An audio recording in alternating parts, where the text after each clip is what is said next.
বেশ কিছুদিন আগে আমরা নৈহাটি বড়মার দর্শনে গিয়েছিলাম। সেই ব্লগটা আজকে তোমাদের সাথে শেয়ার করব, পুরোটা দেখো।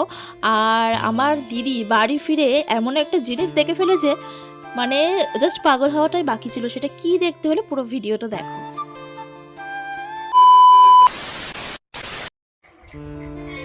বেশ অনেক দিন ধরেই না আমার আর আমার দিদির খুবই যাওয়ার ইচ্ছে হচ্ছিল বড়মার কাছে পুজো দেওয়ার জন্য, কিন্তু কিছু না কিছু কারণে আমরা যেতে পারছিলাম না। তো হঠাৎ করেই ঠিক হলো যে বাড়ির সবাই মিলে আমরা পুজো দিতে যাব। কিন্তু সবাই মিলে বলতে সবার যাওয়াটা হয়নি, মানে সবাই গেছি বলতে গেলে, শুধু আমার বর আর আমার শ্বশুরমশাই বাদে। আমার বড় ভাসুর, আমার মেজো ভাসুর, আমি, আমার দিদি, আমার শাশুড়ি মা, আর গিয়েছিল আমাদের সাথে এক ভাই গিয়েছিল। এই ভাই তো মানে আমাদের রেডি হওয়ার আগেই ও আমাদের রেডি হয়ে আমাদের বাড়ি চলে এসে আমাদেরকে ডাকছে। আর আমাদের সাথে গিয়েছিল আমাদের বাড়ির পাশের এক দিদি, জামাইবাবু আর তাদের ভাইপো। ওনাদেরও বেশ অনেকদিন ধরে নাকি ইচ্ছা হচ্ছিল যাওয়ার, ওরাও যেতে পারছিল না।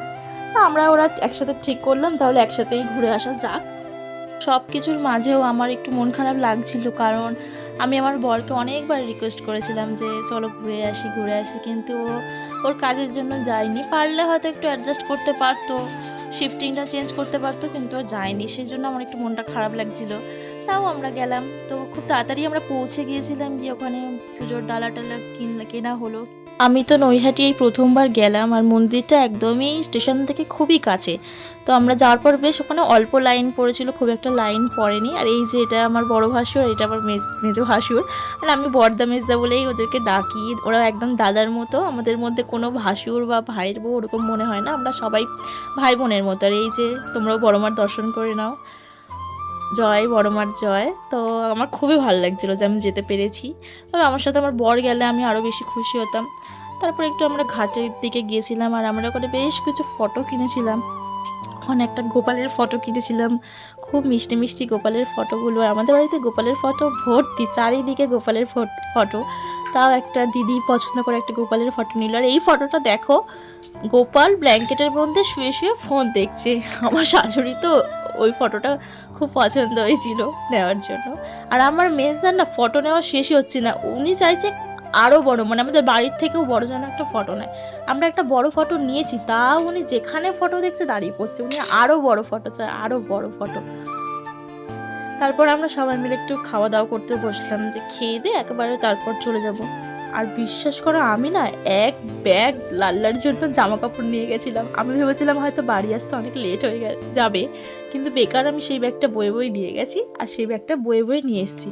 তো আমরা এখানে লুচি আর আলুর তরকারি খেয়ে নিয়েছিলাম। আর হঠাৎ করে ট্রেনের মধ্যে আমার মেজদার পকেট থেকে বেরোলো স্ক্রুড্রাইভার।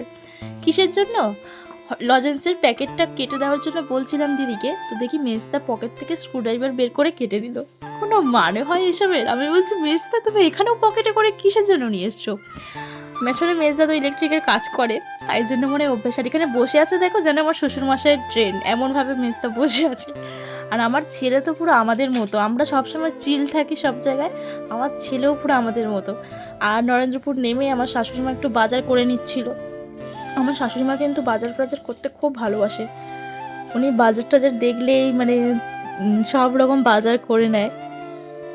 আমি ভেবেছিলাম বাড়ি আসবো, হয়তো একটু লেট হয়ে যাবে, কিন্তু না, আমরা অনেক তাড়াতাড়ি বাড়ি চলে এসেছিলাম। আর বাড়িতে এসে মানে নরেন্দ্রপুর নেমে আবার টোটো ধরে আমাদের বাড়ির দিকে আসছিলাম। বাড়ি যেতে যেতে আমার দিদি আর আমি না চিন্তা করছিলাম যে বাড়ি গিয়ে আমাদেরকে বিছনাগুলো তুলতে হবে, কারণ আমরা অনেক ভোরবেলায় বেরিয়ে গিয়েছিলাম। আর এবার দেখো আমার দিদির অবাক হওয়ার কারণটা তোমাদেরকে বলি। আসলে আমরা যখন সবাই বেরিয়ে যাই, আমার শ্বশুরমশাই কাজে চলে গিয়েছিল, আর আমার বর একা ছিল। আমার বর বেলায় কাজে বেরোবে বলে ও ছিল। আর আমরা কেউ বিশ্বাসই করতে পারছি না, আমার দিদি আর আমি, যে ও পুরো 4টে ঘরের বিছানা গুছিয়ে ও কাজে গেছে। মানে আমরা পুরো আনএক্সপেক্টেড ছিলাম যে বাড়িতে ঢুকে আমরা এরকম দৃশ্য দেখব, কারণ আমরা ভাবতেই পারছিলাম না যে ও সব কটা খাটের বিছানা গুছিয়ে ও বেরিয়েছে কাজে। তো ভালোও লাগছিল দেখে, কারণ অত বেলায় ঘরে গিয়ে কার বিছানা গোছাতে ভালো লাগে বলো। আর এই যে আমরা এই ফটোগুলো কিনেছিলাম। ভিডিওটি ভালো লাগলে লাইক কমেন্ট শেয়ার করে দিও।